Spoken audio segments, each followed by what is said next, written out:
Welcome to the Gameday716 Roundtable, brought to you every Tuesday night at 7 p.m. Your hosts, as always, a Buffalo guy, Noah's dad, and Grandmaster Flash's protege, Todd Morse. They call him the man of the hour, Noah Morse. Former defensive end and tight end, Game Day CJ Boatman. And yours truly, Paul Lodarzik, a.k.a. P-Dubs. We are Gameday716, and we are live.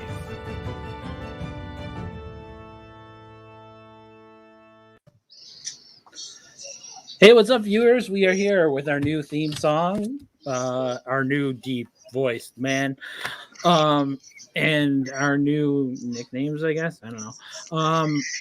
Live streaming at you from the Western New York area. This is Todd. I am Todd. This is Noah. Paul and CJ are here as well. Hey, guys. How's everything? Great. I'm doing phenomenal. Good. I'm really glad. That sounded genuine. No, it's true though. I am legitimately phenomenal right now. Flying high. All things considered. A little bit better than last week, I assume then. Mm-hmm. Good. Despite the loss. Bitter taste in my mouth, but still. Well, we'll talk about that. We'll get to that. Oh, yeah. So whenever you're ready, we can. If you're not ready, we can. Nope, we're good. Okay. So it's rapid fire time. So we're going to get going because there's a lot of questions today. So here we go. Let's start with Paul. Let's do it. Can you sing the theme song to Full House? Everywhere we go. I forget all the words. Something like that. Need to hold when you're lost outside and you're all alone. I know I'm on the right track. Some of the words are there. You just have to like jostle them together to figure it out. All right. That's all I got. Partial credit. Sure. we'll give you partial credit. Nice. Noah, what is LOX? I don't know. LOX. All right. CJ, name 3 Christmas carols. Man, you really stepped it up this week. Right? Christmas carols. All right. Here Comes Santa Claus. Jingle Bells and You can do it. You Can Do It is not a Christmas carol. No. I was giving him moral support. Like Frozen. Dreaming of a Is that a Frosty's carol? good. Christmas. All right, Like Frosty. Christmas, Yep. definitely. Yep. Frosty Snowman. Yeah, I'll give you. I'll give you it. Paul, best Thanksgiving dish. Oh, easy. Cranberries. Like not out of a can. You have the worst opinion ever. CJ, I know. in the Friends theme Cranberries. song, how many claps are there after so no one told you it was gonna be this way? 4. Yes. Noah. Who walks further in their song? Vanessa Carlton or the Proclaimers? The Proclaimers. I don't know. Wrong, it's a tie. Damn. Paul. Yeah. How many kilometers is 1,000 miles? How many kilometers is 1,000 miles? Yes. 1,000, 6 zeros. 1 million. 1,609. 1 million. What? So off. You think there's 1 million kilometers in 1,000 miles? I was doing stupid multiplication. Okay. See.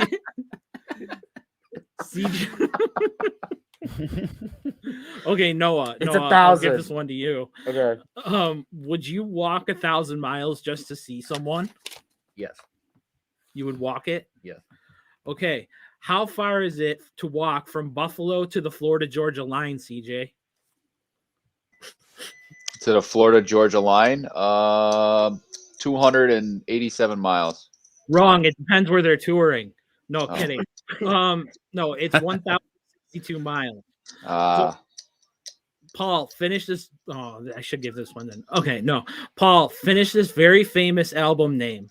9 Miles to Empty. You said 9 Miles Empty? 9 Miles to Empty. Right over my head. I got nothing. Noah? I don't know. CJ? Nothing. 10 Miles to Go. That's my album. So, Okay. Who didn't I ask? CJ, is Meridian horizontal? Oh, opposites attract. Wait. Oh, what is the opposite of a meridian called? Oh my gosh. The only reason I know what a meridian is because of the Tragically Hip song. Yeah, it's where the Great Plains begin. But that's like, right. What's the opposite of a meridian? Okay, you don't know. Yeah, no, go ahead. Yeah, it's a parallel. Noah, Oh. does the sunset? Sorry, is meridian horizontal or vertical? It's horizontal. A meridian is horizontal. No, it's got to be the other one. It's vertical. Oh, okay. Because if a parallel line is the opposite, then Right. Oh, okay. Now I'm screwed up. Yeah, it's horizontal. Yeah. It goes from the North Pole to the South Pole. that's vertical. But yeah, I got Would you. that be vertical? That's what I said. You said So. yeah. Yeah, it's the equator. So the prime meridian is what goes through England, right, up and down. So it's vertical. The equator goes vertical as a parallel. Okay. Sunset. Whose turn is it? Paul. Does the sun Gameday716. Come for the sports. Stay for the fun facts. Does the sun set on a line of longitude or latitude? Longitude. Very good. We are done with rapid fire. Ooh. I had to get one right, statistically speaking, so I'm glad it was the last one. That was rapid. Look at us. I know. 7 minutes. Yeah, that was impressive. We're making rapid fire, truly rapid fire these days. That's where I go. So, WTF happened on Sunday. Paul. The franchise, from the players to the coaches, probably even to ownership, and then all the way to the fan base, all had their collective egos bursted in one single Sunday. Okay, but what really happened? The Bills lost 41-15 to the Colts. The Bills got absolutely dismantled by their Achilles heel, which is the power rushing game. Yeah. We're gonna 3 talk out of 4 about. losses. We're gonna talk about all that. Game So is the rushing game. So okay, so I want to steal CJ's thunder when he talks about gap integrity. So gap integrity. Is that what the? Never mind. they were talking about it, and then as soon as I heard Sal Capaccio talking about it on WGR today, I was like, oh my gosh, CJ had the scoop before Sal. Let's go. Yep. I watched the game this week. No, I'm kidding.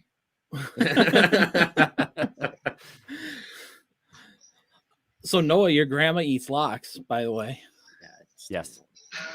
Anyway, isn't that's okay. Kind of salmon. I thought it was a band. I thought you were talking about the Locks, like the group. No. Oh, Grandma Morris, am I right? It's salmon, right? it's fish, right? Yeah. Yeah. I go swear it was salmon. Cool. It's like it's anyway. So Noah, what did you think of the game? That was weird. Why don't you give us a list of things you didn't think about the game? Because that'll be a shorter list. Well, yeah, that is. I mean, Just quick. I guess the things that went right. I don't know. Nothing. Ed Oliver, end of list. He got blown up a lot, though. I mean, you once again have no run game. You're now the 7th seed in the AFC. You've lost first place in the AFC East to the Patriots. We're not talking about the outcomes. We're actually talking about the game. So let's focus on the game. So cold and disappointing. That one works. Yeah, it was cold and disappointing. So, okay. So the Bills got killed. Okay. They're really, at the beginning, I mentioned something along the lines of, the only way they're going to lose this game, and this was like first quarter, is if they beat themselves. And then they started beating themselves, and then they just got killed. I think I said that right before McKenzie fumbled or something. No, that happened in like the third quarter or something, didn't it? Yeah. I don't know. Anyway, so a lot of things went wrong for the Bills. A lot of things went right for the Colts. I think what we didn't see was, what didn't we see? Them play well. I mean, they gashed the number 1 ranked defense in the NFL. The offense couldn't get it together. You managed to get 15 points, most of which you scored in garbage time anyway. So does that even really count for anything? You're supposed to be able to play in all weather, and the second the rain happened, everything got worse all around. Do we think that the weather actually played a part in it? Aside from maybe McKenzie's fumble, I think McKenzie's I fumble think for a lot of the game, I watched back some of the offensive possessions, Field goals. Some of the times as the ball was coming out of Josh's hands, like I'm used to seeing the ball leave his hands a certain way. And to me, it seemed like the ball was like slipping out of his hands sometimes. The same could be said for Carson Wentz, because I watched some of his drives as well. A lot of slipping on the turf. Like there was just, it seemed like a gross game all around. I think CJ, you had a good point that it impacted the field goals. And definitely screwed with Tyler Bass. And that seemed to be more wind-based than obviously rain-based, I think. Mm-hmm. You know what was more inappropriate about the field goals? That they were cowardly. Well, we'll get to coaching choices. So, pin that. Yeah, go ahead and pin it. What's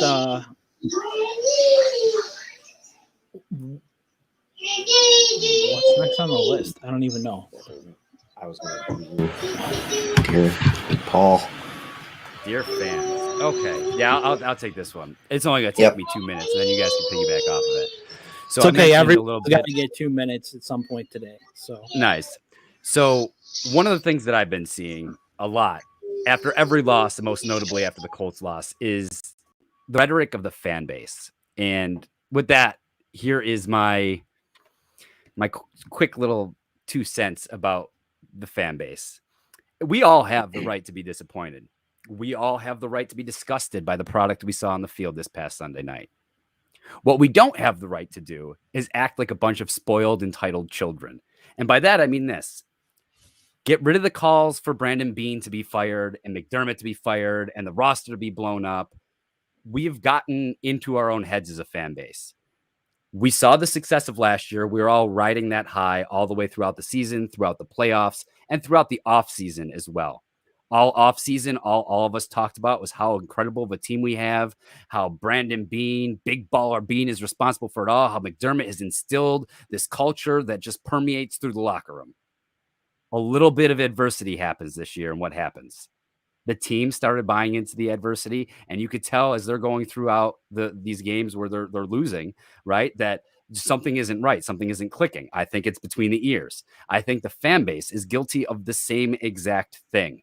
We allowed last year to set a standard that is unrealistic to expect on a year in, year out basis in a league that has such parity where 1 out of the 4 finalists in the conference of each conference, like so the 2 teams that meet in the AFC Championship, 2 teams that meet in the NFC Championship, more often than not, one of those teams won't even make the playoffs the next year. So we need to get off of our high horse. We need to realize that these things happen. Last year's Tampa Bay team started 7-5. The previous year's Chiefs team started 6-4. The previous year's the New England Patriots team started 7-5. Having 4-5 losses and then really kicking into high gear in December is something that every Super Bowl winner of the last half decade has done. So let's not act like getting a bad loss ends a season. Let's not act like Brandon is no longer good at his job. Let's just calm down. But that's yes, the people who are calling for that, I will agree with you, are ridiculous. But I won't. But I'll get my 2 cents in. You'll get your 2 cents in. But this team is not the same team as last year. And I believe that you and I went into this season picking the highest win losses out of the 4 of us and saying that, yeah, we can see the Super Bowl. We can see it. So I get, seasons change, but the people saying that things aren't working are right, because things aren't working. Like, you can't say that we can't be critical, but there are things to be critical about. You don't have a run game. Your offensive line can't function without a rookie right tackle, which doesn't happen. And I don't want to hear anybody compare it to the Dak Prescott thing, where he has a better passer rating when Tyron Smith is in, because Tyron Smith is an all-pro. Spencer Brown hasn't earned that yet. He's a rookie. So far, they've got lucky with Spencer. They've gotten lucky. Darrell Williams can no longer play right tackle. When did that happen? Their best I guess that rated player on Sunday was Ike Bothkart, and he was only rated an 83.8%. Yeah. There are things to be critical about here. So I don't think. Oh, for sure. There are definitely things to be critical about. I want to go back to Paul's point about fans not having the right to criticize the team, because they absolutely do. No. Go back, rewind the tape. Hold on. I would rewind the tape because you're calling fans spoiled. You're calling fans. They're not. You're calling fans. Well, I disagree. In the sense that the Bills have gone 25 years without. Let me ask you this. Good. 5 years ago, the Bills get beat 42-3. Yeah. What's the fan base like? They're mad, and they're mad after a 41-15 loss. They're mad, but let's put in perspective, right? Like the fact that we have a good team. You want me to honestly believe that none of what happened last year has gotten to this fan base's heads, thinking if we're not, I think it's gotten to your head. No, if it was in my head, I'd be beating that same drum. I'd be beating that same drum. But you're beating 20 out of 22 starters from last year's team are on this team. Okay. So if it's not the talent level and it's not the players that are the problem, do tell. Do you think that we should blow up the entire thing because we lost 4 games this season? Hold on. Does last year's team, does having the exact same team as last year, while all of the other teams around you evolved and have changed and have made significant changes, where all of these different teams, hold on. So while all of this has happened and all of that kind of stuff, the Bills, everyone agreed. Okay. I'm not saying that people didn't agree. The Bills did the right things by keeping their guys. They kept Milano. They kept Williams, who looked fine. They kept Vernon Butler, right? They did all these things to keep guys around, and that's fine. There were very few people who had a problem with that. I mean, there was one player here or one player there, right, who people want to get rid of, whether it was Addison or whoever, and that kind of thing. But no one had a problem bringing in a 34-year-old Emmanuel Sanders. No one had a problem with that. No one had a problem, not having a backup to Dawson Knox or not having any competition to Dawson Knox. Nobody, people had a problem with that because everyone wanted to trade for Zach Ertz, but, that kind of thing. But, not calling people spoiled and that they shouldn't complain or that they shouldn't have an issue with this team, I think is being as bratty as a person who is doing what frustrates you. But I didn't say they don't have the right to complain. In fact, I said that they do have the right to complain. They don't have the right to take it to certain points. And I'm glad you brought up all the points that you brought up, because nobody complained 6 months ago when we were making all the moves, re-signing guys. Nobody was complaining about Bean because we were riding the sugar high that was the 2020 season. And therein lies my point, Todd. right? You come off of a sugar high. Yeah, type so of we all season, like crashed the back AFC down to Championship. reality and figured out We what this did, roster and some was. of us are handling it like adults, and some of us are handling it like Wow. children. It's Wow. that simple. Like It isn't that simple. It isn't that is, simple. though. Tell me okay, how it's what's not. because the Bills are in second place. They're 7-2. I mean, I'm going to run through everything Noah was just saying. They're in second place in the AFC East, not 2nd place in the AFC. They're barely in the playoff hunt. Do you remember how great it was every year? Noah and I were talking about this. How great it was every year not to see the Bills on this side of it, but you had to see the Bills on this side where it's the in the hunt teams, right? Where they're in the hunt. Well, that's where they are, buddy. That's right where they are. They're the in the hunt team. They still control their own destiny, yes or no? So does every team. Yeah, every team. Okay, fine. They're not the Lions. Great. They're not. There's like 6 teams who are out of the playoffs. So if the problem isn't look, I want to really make this clear to everybody listening. If you want to complain about individual things, you want to complain that the running game isn't moving. Cool. You want to complain that Josh played like absolute dog water. Cool. You want to complain that we didn't patch up our offensive line before the trade deadline. Cool. All of those are absolutely fine complaints to have.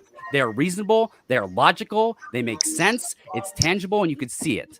So where are you what going? Doesn't make sense? What doesn't make sense are some of the tweets that this fan base has been pushing out all the last 2 days. Let me give you a couple of examples of what I'm talking about. So you don't have think like that it's 30 just, seconds to give the examples. That's good. At least when the Bills were bad, we expected the loss and could enjoy the tailgate. Now we're favorites who constantly choke. Bills always finding new ways to hurt us as fans. Next 3 games, Saints, Patriots, and Bucks. Bills won't make the playoffs this year. Hey, look on the bright side. We should get a much higher draft pick than we originally thought. Continuity. I was told continuity mattered. I'm out on continuity. I'm not even mad anymore. We're just not that good. Okay, so none of these are actually saying what people think is wrong. They're just I understand what you're saying. Coming off of a winning season, that adversity hits and all of a sudden our team's trash. That's not how this works. That's how it works in being a fan. That's how it works I mean, you have the right to say these things and you have the right to believe it. And not every fan is going to sit there and just say, hey, you know what they should have done? Instead of signing Emmanuel Sanders, they should have blah, blah, blah, blah. And instead of having no backup or only three good linebackers in case one went down, they should have brought in Jamie Collins when he was available. People aren't going to do that. They're going to say, you know what? My morale is crushed. And however they're going to say my morale is crushed is how they're going to say it. And do they have to word it a right way for you to say it? I mean, I'm going to sit here and defend the fans all day. I mean, I'll defend them until it's gone. I mean, I don't know why the fans don't have why they have to have this Patriots fans genius, why they have to be this genius fan base. Well, I think that when you go on Twitter and you look at these things, like I mean, I agree with Paul, but at the same time, I don't know what you expect from Twitter. You know what I mean? From fans on Twitter. And it's not just so. Right. No, I know. I think the other part of that question is if we're not allowed to blame those people, whose fault is it? No, we're Dean created the roster. McDermott's coaching the roster. I mean, the players are playing. But we were fine with it for the past 4 years when we made playoffs out of 2 out of 3 years when they came in. Little adversity. And I think that I agree with, I kind of agree with Paul in that I feel like people are going overboard with the McDermott getting rid of Bean and all that stuff. But at the same time, it's a lot of statements that are unsubstantiated. And I get where you're going with it, Todd. And I'm not saying that everybody needs to have in-depth answer on why we failed this week, but just to throw out salacious comments just for the clickbait of it, to me is not the right thing to do either. I don't want that from our fans either. Well, I agree that people can be angry and stuff like that. You know what I mean? But at the same time, I just think there's a level. And as an avid sports fan, I get where he's coming from, right? Like as an avid person that thinks very in depth on everything and goes very far with everything that goes on with the Bills. the people that are making these comments that are getting Paul upset are not those kinds of people. They just watch it. I guess I can't say that I know for sure, but to me, the people that would make a comment like that, they're just, they watch football on the surface and those are their quick reactions. And again, for people like us, that's not enough. You know what I mean? That's not enough of an answer. And I think that's what he's getting at more or less. And I'm not saying they're idiotic, and I'm not saying that they, that they shouldn't do it or anything like that, but I'm just saying that I think that's where he's coming from. Yes, I just don't think at the end of the day, this is the last comment I'll make about this particular thing. At the end of the day, like if you're going to enjoy somebody at their best and tout the successes and act like he's the second coming of Jesus, and you're going to act like Brandon Beane is like the executive of the decade, and then 10 games into a season when you're 6-4 and you've had injuries, you can all the excuses in the world, bad play, bad quarterback, like we've seen all of it. I'm not saying bad. Those aren't excuses. Cut myself out there. I know those. Okay, so what's reasons? All right, we'll call them reasons. Whatever word you want to label them as, right? Like, I just don't understand how, as a fan base, we came off of the high that was the AFC Championship, and then before the season's even over, we've completely dissolved the faith that this regime has built up. Like they've earned the right at this point for us to have faith. And the ones that have already lost it, I don't want to see you at the parade in the next couple of years. Yeah, they have. That's unfair. Okay, but you can't take last year and say, okay, they got all the way to the AFC Championship game, and then tell me that that's sitting right where we are right now. It's the same feeling that you're going right. I'm confident. A 9-6 loss to the Jaguars, a 41-15 loss to the Colts, where you got gashed on runs all day. You let Jonathan Taylor get the most touchdowns by a player in a Bills stadium since 1964, and Cookie Gilchrist, who also had 5. And it wasn't even Highmark then.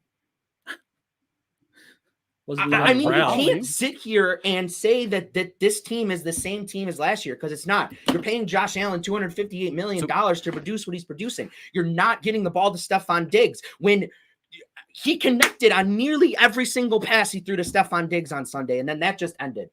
The Matt Breida experiment is working out well, but they're not using him enough. I mean, I understand what you're saying, Paul. Sure, that's an extreme. And those people, and I agree with you as well, CJ, that is clickbaity, but you also can't sit here and say that you have confidence in this team right now. And you can't also fault people for not having confidence in this team. I have confidence. Cool, we beat the Jets. I have confidence that the answers. And who did the Patriots beat? Minus the Chargers. Who have the Patriots beat? This isn't about the Patriots. This is about Bills. Well, if you're going to bring up who the Bills have beat, yeah, it's absolutely relevant. The Patriots are now in first place, so the Bills now have to go and win 2 games. Didn't the Bills have the weakest record coming into the season? The weakest opponent record? No. I'm asking coming the question. Into the season? Coming into the season, right? 5th or something.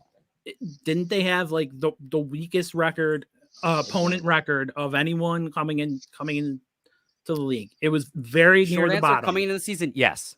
The answer is yes. Right? It's a week-to-week league. Last year they had the toughest schedule. That didn't stop them. If you're going to sit here and say it's a week-to-week league, then why are you going to ask who they beat? Because that's relevant. It's a week-to-week league. There, I can give you the answer back. Absolutely, and it's relevant on a week-to-week basis.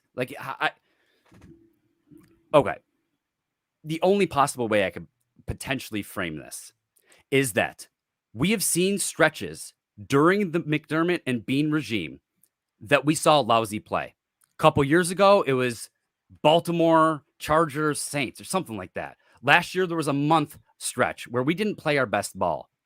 This regime has shown me, not 1 season, not 2 seasons, but for the entirety of their tenure here, they have shown me the ability to overcome adversity.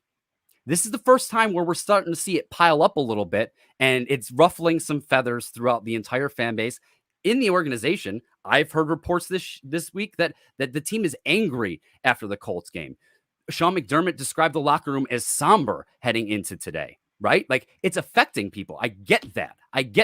But they have shown me for 4 years that the people in this building are capable of fixing these problems.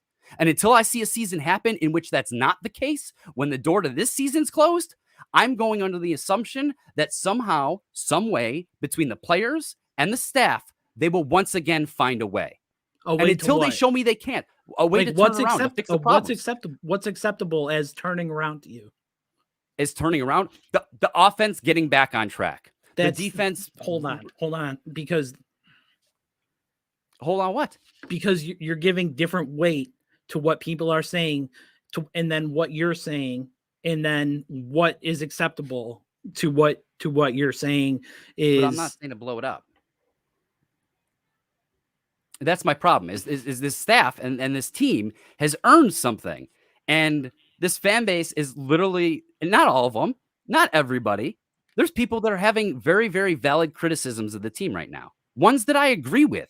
It's not those people I'm referring to. It's the egregious ones. The ones that wouldn't know a football from a soccer ball unless it was on their TV screen.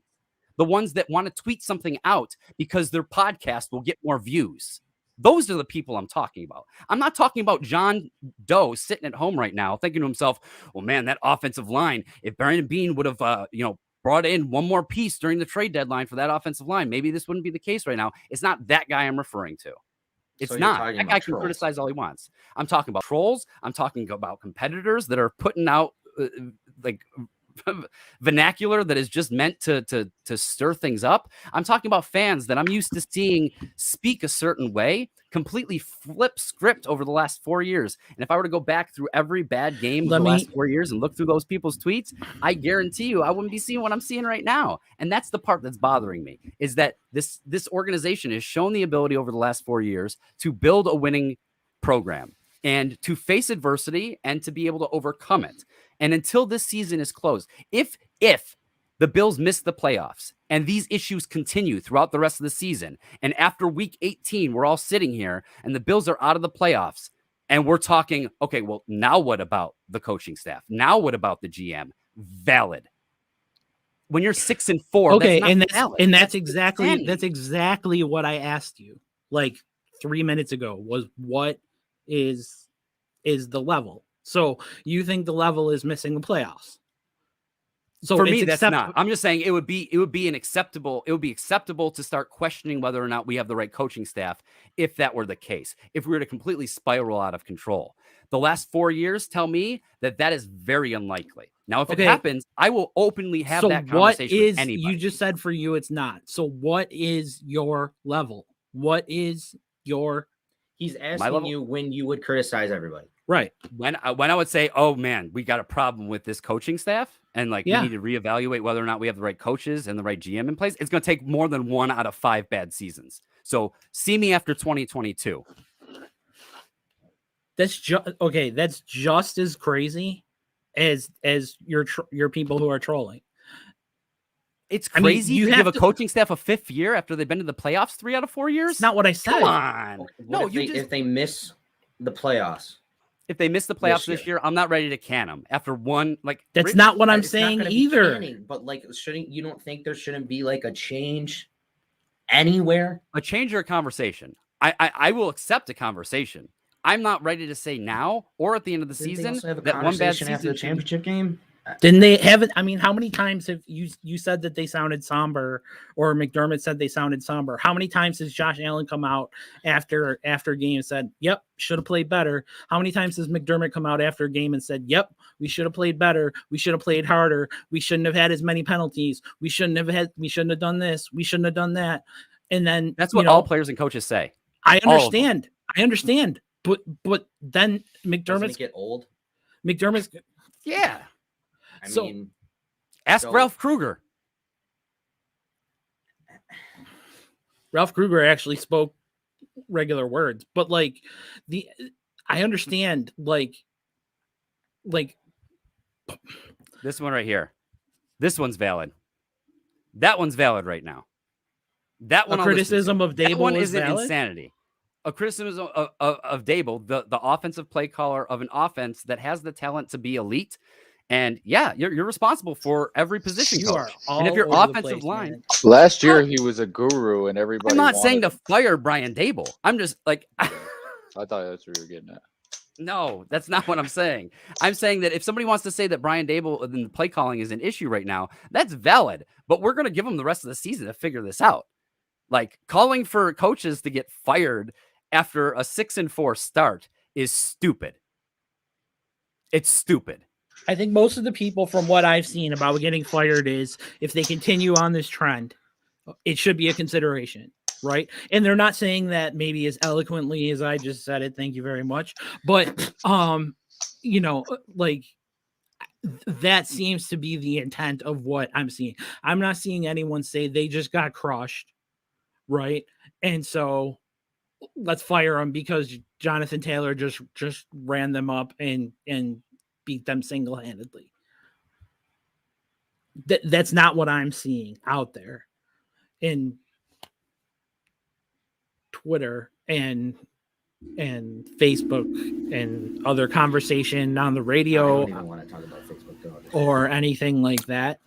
I have seen some of our peers in this space echo my sentiments that the fan base is losing its mind right now, that they're calling for things that like is just so out there. Bruce exclusive is one.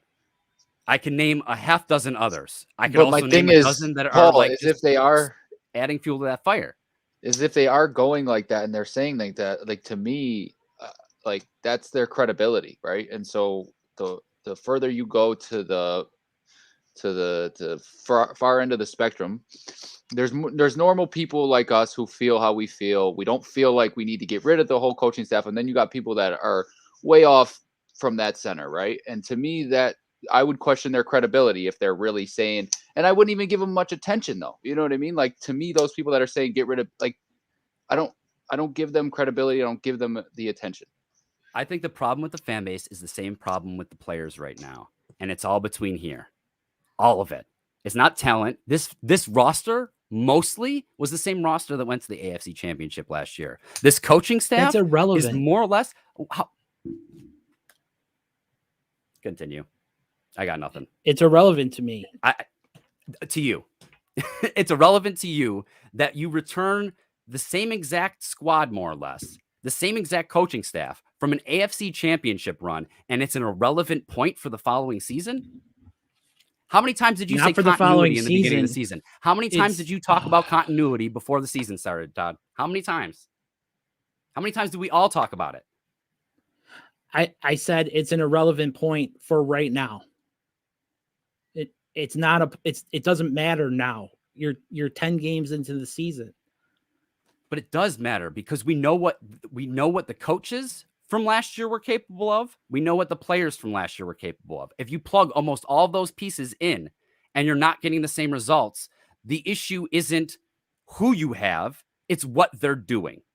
And you need to figure that out. And I will listen to every criticism about that. Every single one, because they're all valid. You want to talk about poor offensive line play? Cool. You want to talk about Josh getting into sugar high, Josh thinking he's got to do everything himself again? Cool. You want to talk about lack of a running game? Cool. But to even insinuate that last year has nothing to do with this season, when we look at the past as a precursor to future events.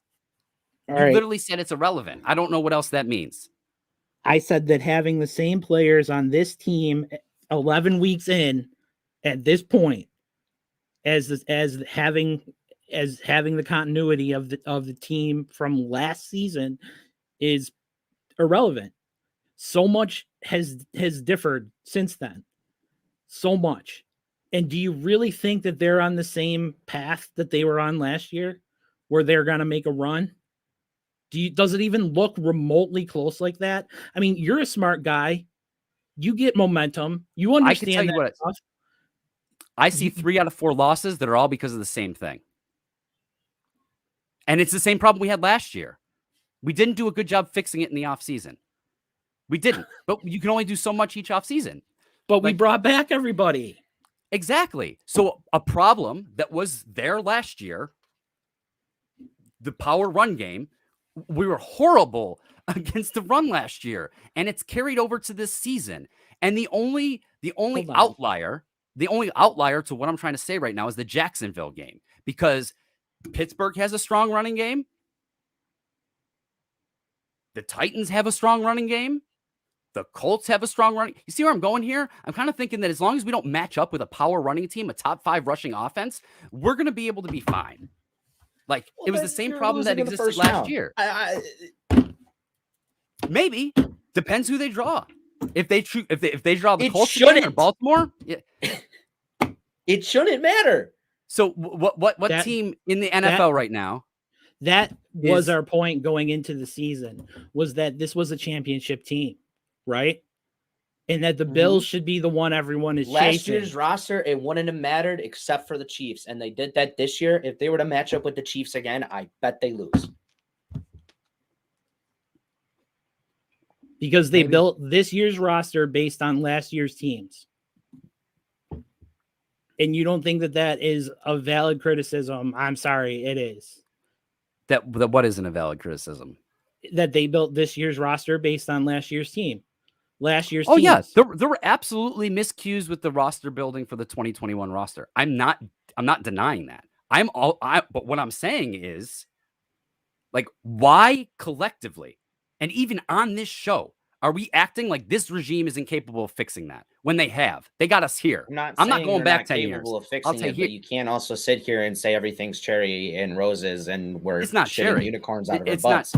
I don't know. No, it's not. It's not all peaches and rainbows right now. It absolutely is not. I am in full agreement with that. I am also in agreement of what the issues are. I don't disagree with what you guys are saying as the specific issues plaguing this team right now. So if I can't blame the person who signs the players to bring them in, who am I supposed to blame? You can blame him for specific things, but this overboard notion that the season's over and the Patriots are going to run away with the division now, and, like, people are going to more of an extreme than I'm going to right now. And, like, I don't know how else to articulate this, because I'm not saying that you can't say, I'll say it right now. All right. Brandon Beane did not do a good job solidifying this offensive line and this defensive line during the offseason up into the trade deadline. Did not do a good job in those two regards. He tried to swing for the fences in the draft, and maybe we have something in Groot. Seems like a little bit of a whiff on the Basham thing, but it's still too early to tell, right? So, like, he made some attempts, fell short. I'm in agreement with you there. I don't think that it means that the season's trash and the Bills aren't a top 5 team in the AFC. Like, that's garbage. Well, there's not a guaranteed. So moving forward, is there anybody here that doesn't think the Bills will make the playoffs? I think there's a possibility. There's a definitive possibility. So do you think they'll make the playoffs? Yes or no?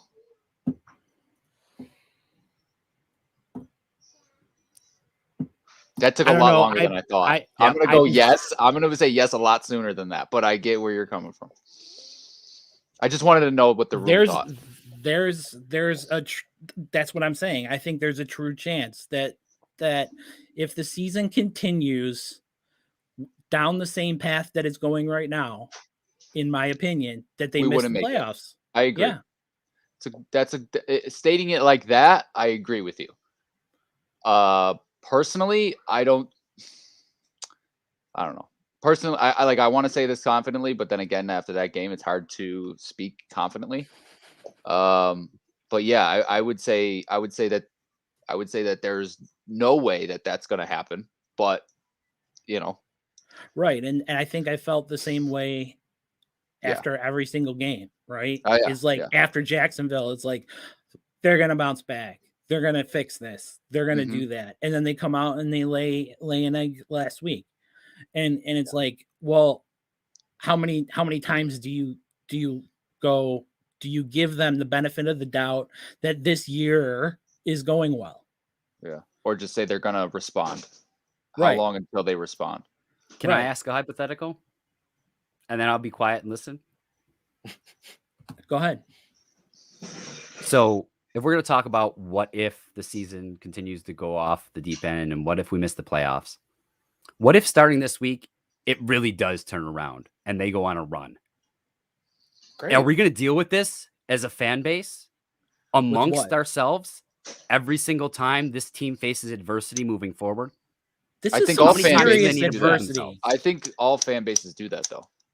This is some serious adversity for this team. To quote you, for this regime that everyone put serious faith in, right? The reason everyone feels adversity is because everyone felt so much confidence. Exactly what I meant when I said that we've all kind of like, it's all between here, right? Like we all were aboard that hype train, players and fans. It's not between here because you could see it. That's what I'm saying. You can actually same see scheme, it. same players. Explain to me, like I'm a 3-year-old. Teams evolve. The Bills didn't. Teams are playing 2 high safeties more often than they were last year. Well, that's fine. I mean, we're okay to do that. Josh struggles with 2 high safeties. Okay. I mean, we spent a whole episode on the Bills play calling and rolling left in week 3. Mm-hmm. Teams evolve. The Bills haven't shown that they are on the same level of evolution and positive evolution as these other teams. If you were to ask me right now, the Chiefs. I'll give you that. The Chiefs. Fine. Really? In their division. They're first place in their division. They look a lot better the past couple of weeks. The Chiefs they're going incredible up. Momentum. Is a son of a.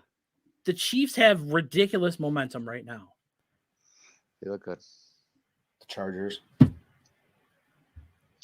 Yeah. Pittsburgh was missing half their defense, but I mean, even the Bengals were in first place for a week.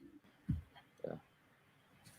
I think with what we had last year, again with the continuity and the way that everybody kind of just gelled together for that whole run that we had last year, we were kind of expecting the same thing when we brought all those guys back, and for whatever reason, the line does not seem as consistent. I don't know how else to really put it, but they just don't seem like they're I don't even want to say confident as last year, but they're not doing it. You know, they're not on the same page, it seems like.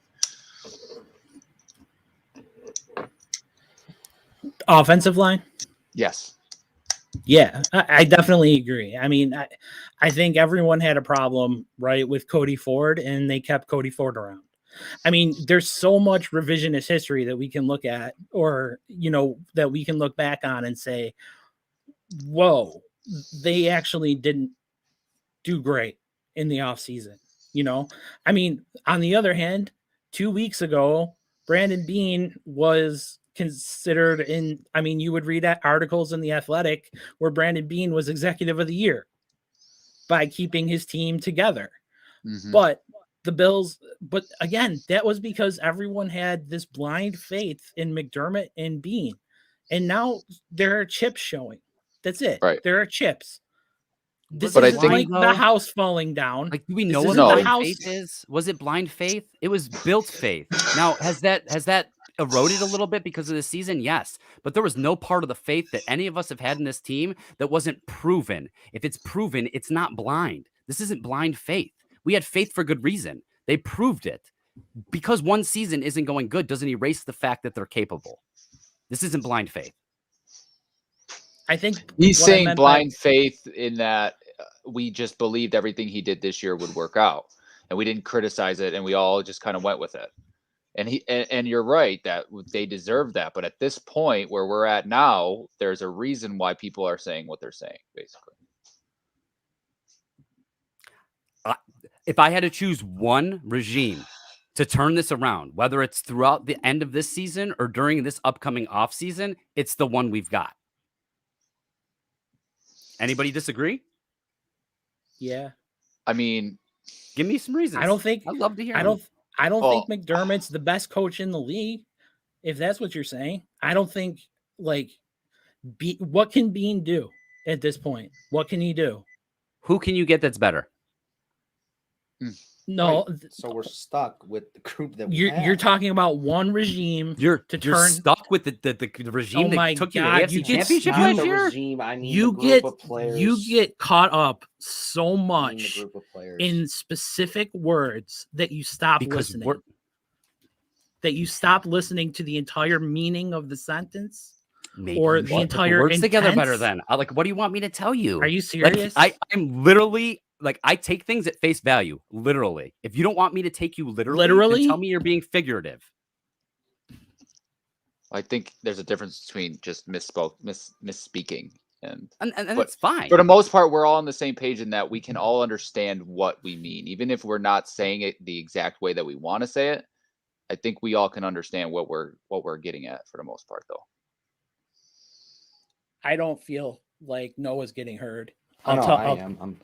I honestly don't. I think every time Noah starts to talk, we get cut off, and you get caught on a word, and he gets halfway through a sentence. Is there's nothing Bean can do, and there's no one else to blame for that but Bean. And that was my question. Was Paul? You said that there's no group that you would rather have, and whatever the word was you used, and my understanding was you were talking about the coaches and the staff, and that there was no one you would trust to turn this season around, right? Or the upcoming one. I did mention the off season as well. I said during the course of the rest of the season or during the off season. Okay. So my thing is this: is it players or is it the coaching staff and everything like that? You know what I mean? I tend to lean more that the players are not playing up to the level that they were expected to and that they should be playing at. I don't necessarily put it on the coaching staff and all that yet. That's all. That's where I'm at. It's always a hybrid, right? Yeah. I mean, when you look at it, it's anything within any organization or business, right? It's a flow. It's not. Yep. Yeah.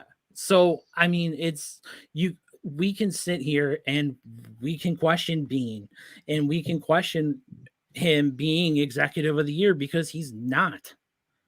He's clearly not. And even if the Bills go on and win the rest of the games, they should not have these streaks like this. If they're supposed to be a Super Bowl team, if they're supposed to be the team who creates the culture, who everyone wants to emulate, and instead has their quarterback come out and with his head down saying, yeah, my fault, nobody else's fault, this is what we do, you know, that kind of thing. And you know, and then you have other guys like, I don't know, like, you know, I mean, McDermott stopped the music in the room for 1 week and it worked. And then the next week they come out and they get killed again, you know? And it's like, okay, so you tried and that's great. And then, but there's a mix, you know? And so, I mean, we talked about Dable's criticism. There's Leslie Frazier criticism that's due. There's offensive line coach criticism, clearly, right? I mean, there are tweaks that can be made in the offseason, whether it be big, like you say, hey, maybe Dable has gone stale and you move him along, or, you know, because there comes a point, especially with offensive coordinators, where you don't just keep them around forever because it doesn't happen, you know? Seems to be a very Bills thing where we get a guy that has a year or two where he's really good, and then we're like, oh, and then specifically, I remember who's the guy that's in Baltimore now? Josh after 2. Roman. Yeah, that's who I think of. When the 1 year we were amazing under him, and then kind of the next year flat. And it's happening with the Ravens. And it's happening with the Ravens. Yeah, well, they're having a good season, except for. I mean, isn't he leading all rushing, passing? Isn't he like leading everything right now? Like on some crazy like. I think he is. It's. So organizationally, there are definitely changes that they can make. I mean, and I think that we should at least be able to agree on that. That looking backwards, there were things that they should have done or could have done. And that going forward, we can't just sit here and say, bring back the same team plus draft picks. Because to me, when you sit here and you look at what Bean did, and this will be my biggest criticism of Bean, is that he wanted it both ways. He drafted for the future and then came out and said, we're going after the Super Bowl this year. Yep. I get what you're saying. Wait, they said that?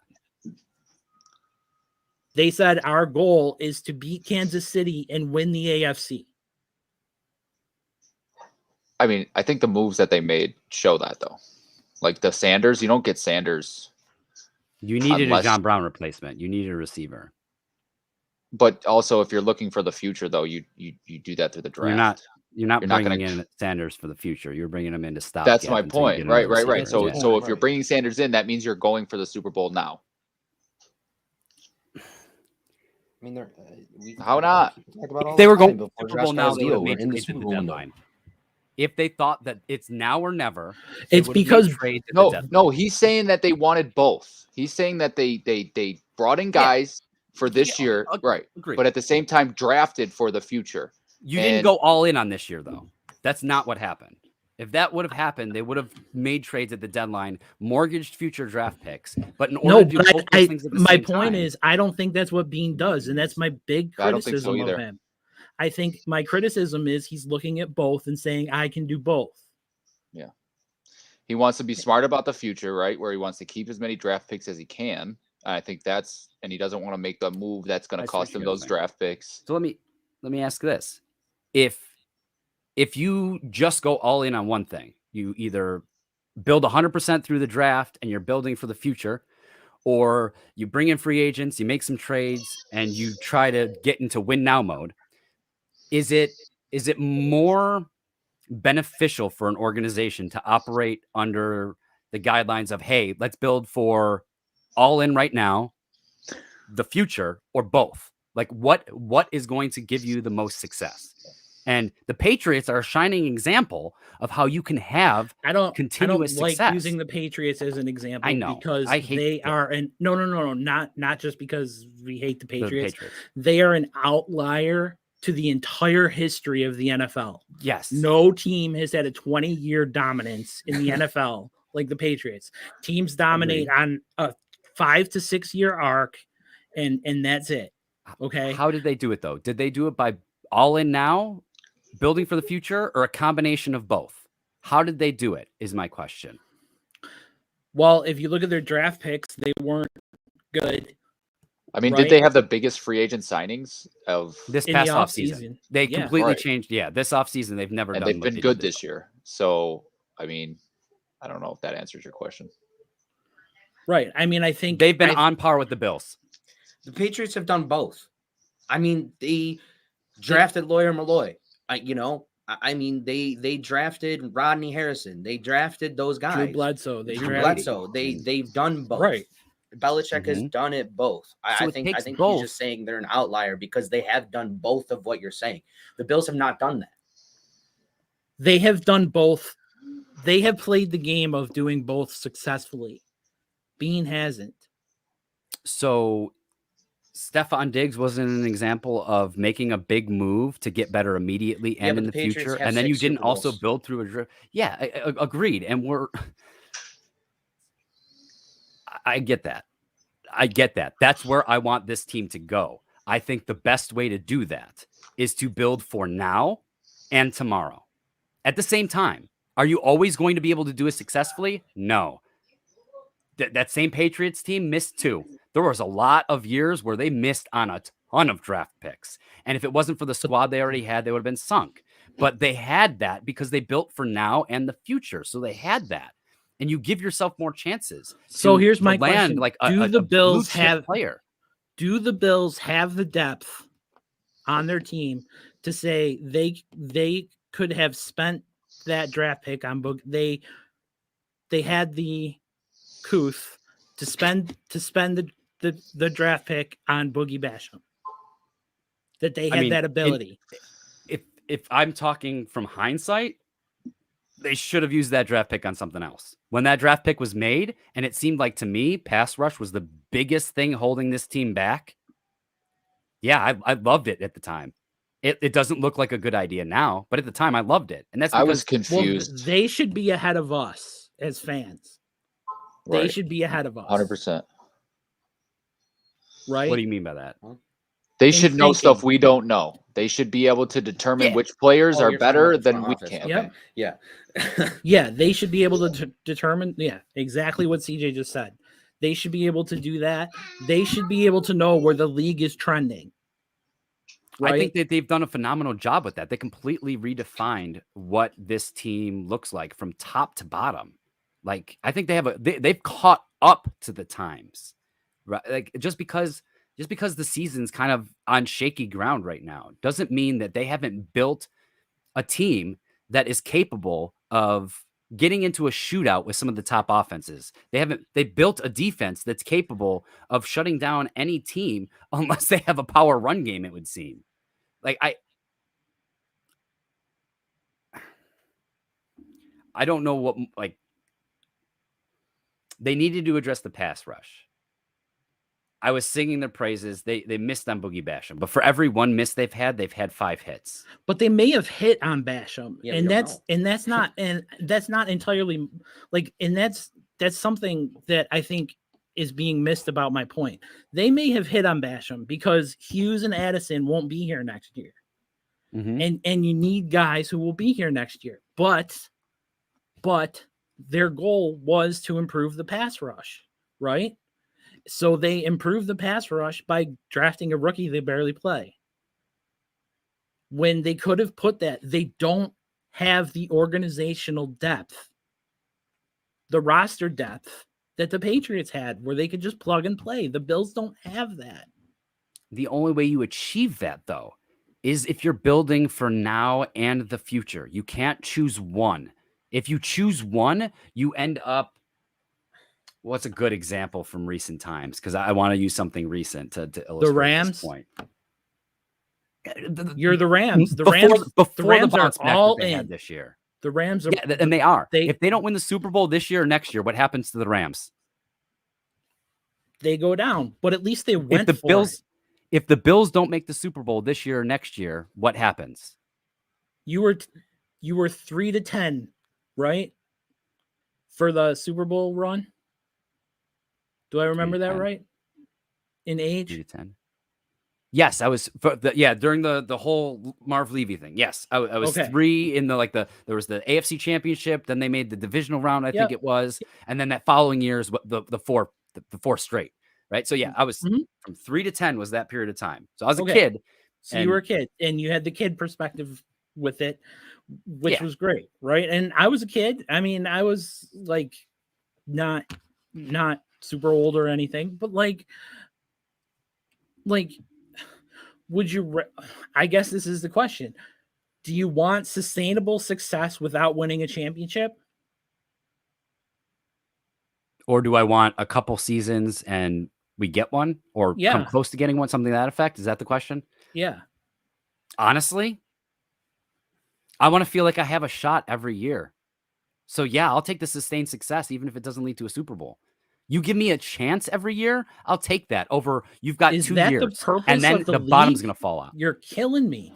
Is that the purpose? Like, the league is to win. Yes, which is why you do both. Seattle? That's what I was saying. No, you like Green Bay?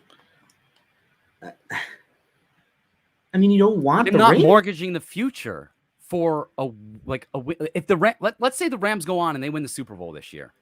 Next year they make the championship and they lose in the championship, and then all those and then they fall off the table, fall off, and they're gonna fall off, and for the next decade they're gonna be irrelevant.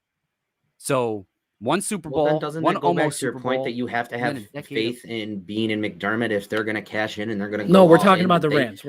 But I understand that, but he's equating it to the Bills, right? But I would take that, Paul. I would take the win, and then I would take the parade downtown. I would take that memory. I would take the win. I would take watching the Super Bowl next to my kid. And watching them win and watching us go crazy and all of that, I would take all of it. I would take all of that, and then a decade of terribleness, of Detroit Lions level terribleness. If you offered me that in a heartbeat, I would take that. And that's fair. That's fair. And I have no counter argument to that. I'll say this though, right? Like to illustrate how I feel about it would be like this. I could stack my entire sales pipeline with companies I know that my organization can close and convert to customers within the next 3 months and completely ignore my long-term pipeline. And then I go from making X amount to half that amount in 2 years because I mortgaged everything to do my absolute best this year. You're gonna go I just- bye-bye. I'm Bye. not like I Bye-bye. What if you am need all money? about. Well, yeah. There you go. That actually is the perfect way to sum that up, right? Like the Bills don't need the money that bad. How great did it feel to get as close as we got last year? Don't you want to feel that every year for the foreseeable future? No, or I are wanna you willing win. to? How great did it feel to lose to Kansas City? I knew.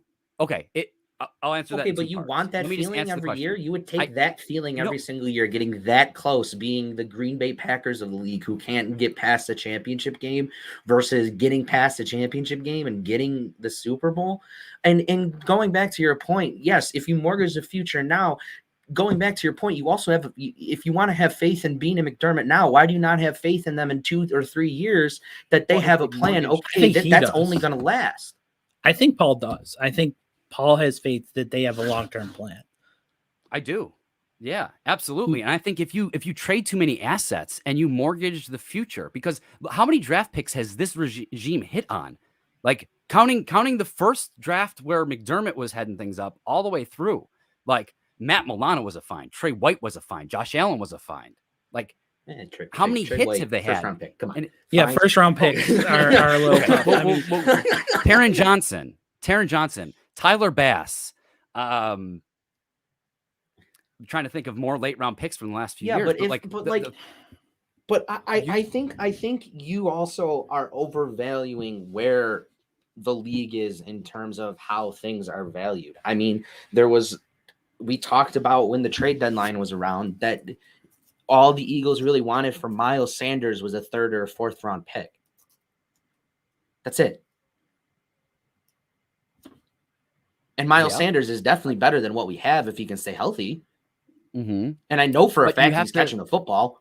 right. You have to weigh. What are you player getting value in the 3rd and the with 4th round that's assets. better than What do Miles you- Sanders? Right. What are you getting The next next Matt year Milano. in next year's for? Are you? Matt Milano It's not was a guarantee. 5th round pick, Are so you getting, irrelevant. or are you getting Cody Ford in the 2nd round? Okay.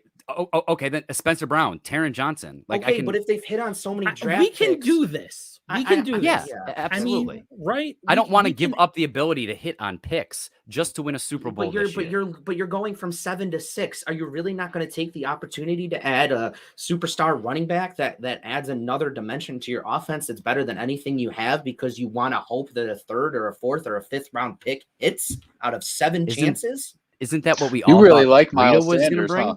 Yeah, right. Like I'm just using it as an pounding the example table because for it's available and I want it. What Did if you the say Dolphins? superstar running back?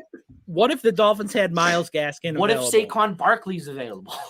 And they're like, You second guys- round pick and a Whoa. 3rd next year. You're not going to do that? I even Done. said in our group chat that for him, I would give up Singletary and a mid-round pick. Okay, but That that is is not- taking young. away from their ability to use it for the draft. And that's Yes. taking away their ability to use it on draft picks. But Miles Sanders and Saquon Barkley are two completely different animals and two completely They're different not. ages and two completely different stages of their career. What do you mean they're not? Yeah, You think Saquon that they're on Barkley's par coming with off one an another? ACL tear where we talked Two about in our ACL group chat tears. last night that he can't Yeah. cut anymore. I completely understand that. I've also seen running backs come What- back from that. I've also seen What stage in Miles Sanders' career do you Name think the he's running in? backs. well, I know it's a short list. We talked about that too. My point is I don't know enough to make decisions on what draft pick value correlates to player value, right? As long as the value on both sides makes sense, go for it. Absolutely go for it. But I think I that's don't want where you the to, Bills I don't want get to see hung you up. making a bunch of Stephon Diggs type trades just Why to not? win one Super Bowl. I mean, if you want, I don't subscribe to that. I respect, I can appreciate why people would want the Super Bowl win and be like, hey, you know what? That's incredible. I just want the Super Bowl win. I get that. Okay. I How feel about that. this? Paul, how about this? All right, so it's either you go for that Super Bowl for 1 year and you get it, or you come very close for the next 10, 15 years. Which would you take? Well, I'm a numbers guy, so statistically speaking, if you're getting that close for the next 10, 15 years, But you don't get that's it. not what he asked. No, Don't get it. no, you don't. You don't So- get it. You spend So you 10 don't to get close 15 at all. years getting as far as the championship game, and you Not- never not- get to the Super Bowl. Right. Yep. I mean, that's what I thought I asked earlier, and you already gave your answer that you would rather have I still sustained would- success. I still would You would rather have sustained success than take a Super Bowl. I'll mortgage a Super Bowl over the future. Yes, And never win one. And you would be but fine with that's that. that's a hypothetical. You would be Like, fine just dying even to and say never that you would seeing the win, Bills win a putting Super Bowl. go. What would you That's what I'm like? saying. How do you know, right? Like if we're talking about the hypothetical of, well, let's say we just do the long-term plan and we try to go for long-term success and we never win the Super Bowl. Like, how do you feel now, a smart guy? Now that you've invested the future, you haven't tried to like go all in now. And then you still didn't win one. But so it's not ha. even Well, going What if you all go in. all Start in? quarterbacking What who if wants you to be make some of traded. these? What if you make all of these moves to win a Super Bowl, mortgage the future, and still not make it to the Super Bowl? At Then least what are they you going to did. do? You could sit back as a fan. Yeah, to Noah's That's point, the you can opposite sit of back the as a fan. hypothetical I made, but You can sit back as a fan and say at least they took the chance. They're capable of then getting but then the close. guys are on the hot seat even without more, doing though, that. right? Like They're on the like, hot seat either way. That's true. If the team I has mean- sustained success, as a fan, as an owner, your expectations raise. The Chiefs were fine, and That then was they my brought in original Andy. point. Expectations have changed, and with that comes, oh no, my lofty expectations aren't being met, so the sky is falling. But my point was, yes, expectations have changed, but they have changed differently than the way that you think they have. Because I think we both agree that, yes, expectations have changed, but I think they've changed for the better. And it seems like you don't think that having high expectations as a fan base, because it can cause the sky is falling effect after certain games, is a good thing.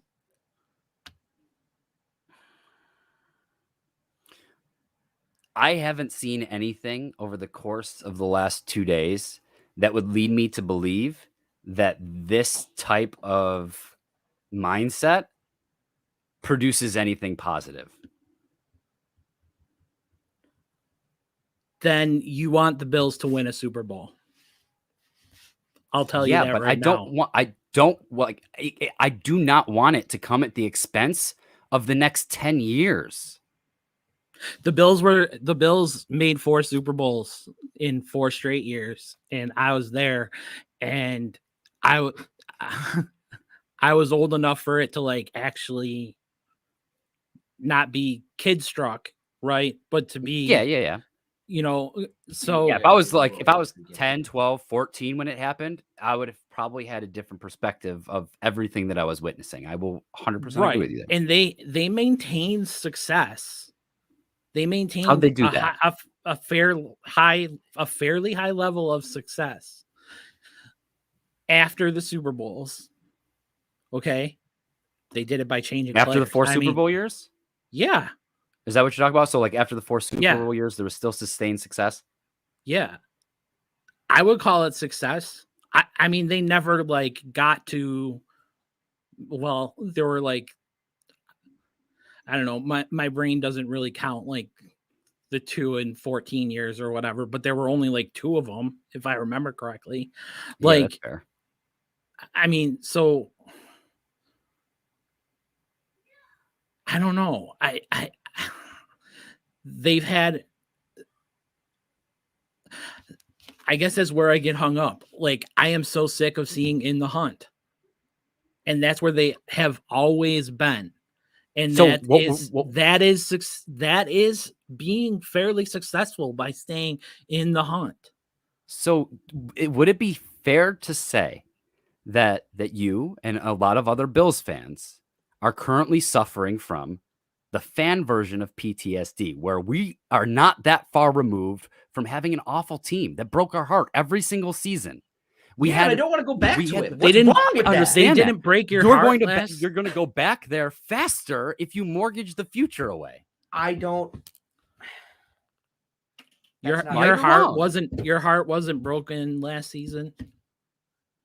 It was, but because of the direction that this organization has taken, and I'm gonna field the most competitive team possible for this season while not mortgaging away the future because we want sustained success. We know that this is their plan. They have said that this is their plan. They're not going to do it. They're not going to say, "Hey, we need to win a Super Bowl this year, and that's all we're worried about." They're not. That they've already given us their intention. That is not happening. That's not going to happen. It's not in their plans. They made it clear from day one. They're building a long-term success, not a short-term success. And if they're not fine, and if I'm the owner, I'm going to come in after this season and say, okay, show me your success. Show me how you improved. And then I'm going to do it next year, and I'm going to do it the year after, and I'm going to do it the year after. Super Bowl during the length of Josh's contract. Wait, what was that? What if they never win a Super Bowl during the length of Josh's contract? He doesn't care. All those doing it the way that they've done it. I don't see that. He doesn't care. I don't see that as possibly happening. I do care. I just think it's. Yeah, but I'm asking if it doesn't. That's if it doesn't. Okay, if it doesn't, I'll be disappointed. We're sitting here in 8 years, but, and the Bills still get to win a Super Bowl, and you paid Josh $250 million. Are they perennial playoff contenders though? Like I think with Josh Allen, you probably are, just like you were with Jim Kelly. So every year I'm getting hyped up that we don't have the most competitive roster. Exactly, you're getting hyped up. Josh Allen got us to the playoffs again. We've got a chance. We're in there, and that's all we need to do. I remember the Giants cruising through the wild card and making it all the way and destroying the Patriots in the Super Bowl. I've seen teams that are flawed go all the way, right? So if you just give me the chance to get there regularly, I'm going to be just as hyped every year. And I will gladly take that heartbreak every time it happens because I know that next year, for the first time in my entire life, I can say maybe next year. And it's not just this ridiculous play on words that this fan base has attached itself to. It is tangible. It is actual. Like it is, okay, yeah, next year we'll be back and we'll see what happens. Right? If they make the playoffs this year, do you think that there's no chance that they can catch fire at the right time with this roster, despite its flaws? Or how about next year? Same thing. You squeak into the playoffs as the 7th seed next year because you don't do enough in this offseason. But you make the playoffs again and the year after that, and you constantly give yourself a chance. I want that feeling every year, and I'm not willing to go back at a certain point for the sake of one Super Bowl. Stephon Diggs wants 5 Super Bowls. He ain't mortgaging the future for one. Well, Stephon Diggs isn't gonna Super Bowl. Doesn't control the roster. At what certain point do we say enough is enough? Right. That sustained success isn't the goal.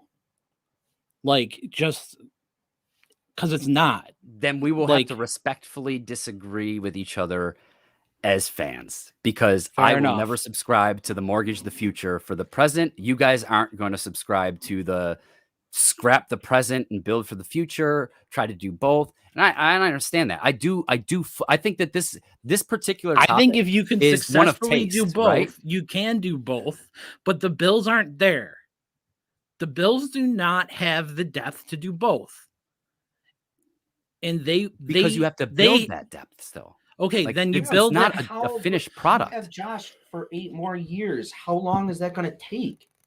Right, you just locked up your quarterback and you brought in Emmanuel Sanders.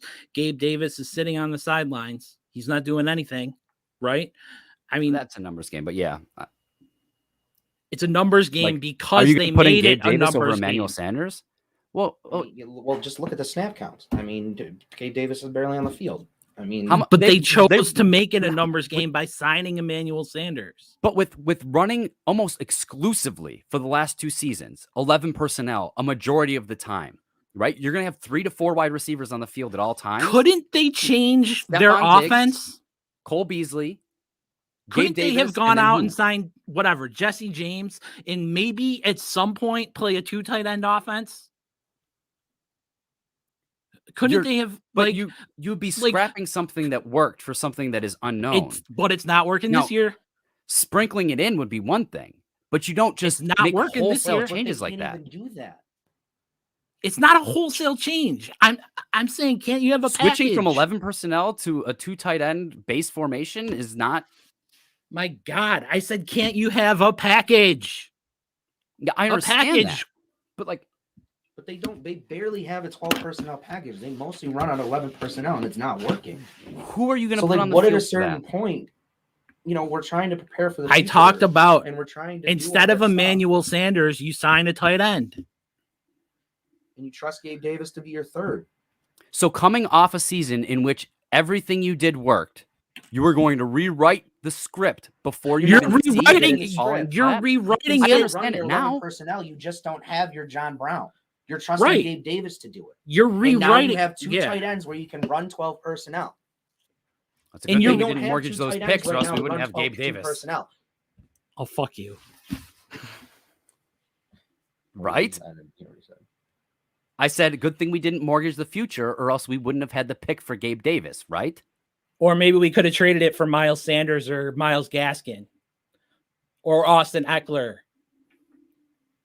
And the offense would be completely And if those different. guys don't work, oh no, you can't have an offense with a pass catching running back, right? You can't do that.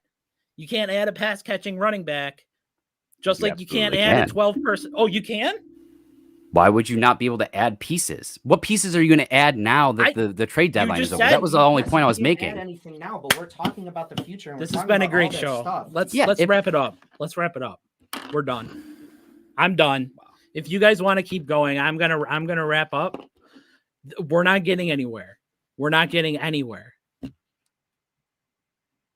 We're not getting anywhere. I respectfully disagree with that too. You think we're getting somewhere?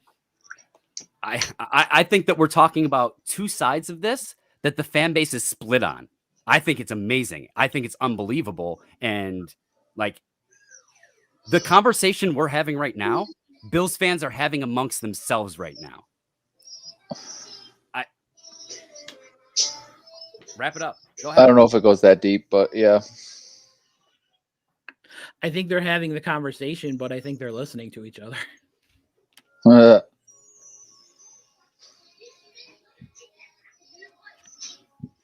You want to take another one, or is that the last shot you're going to take today?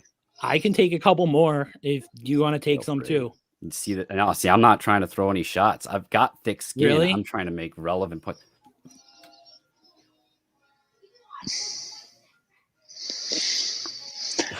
It's a very hot topic, guys. I mean, what are you going to do? People feel different ways. It's not nothing to take personally or anything like that. It's just, it's life. Unfortunately, we're all unhappy with what's going on. And this is not the team that we expected to be out there, right? And there's different views on where everybody feels we should be and whatnot, but I mean, at the very least, we have to have some hope moving forward that because of what we've done with this regime in the past, we can get something going positive.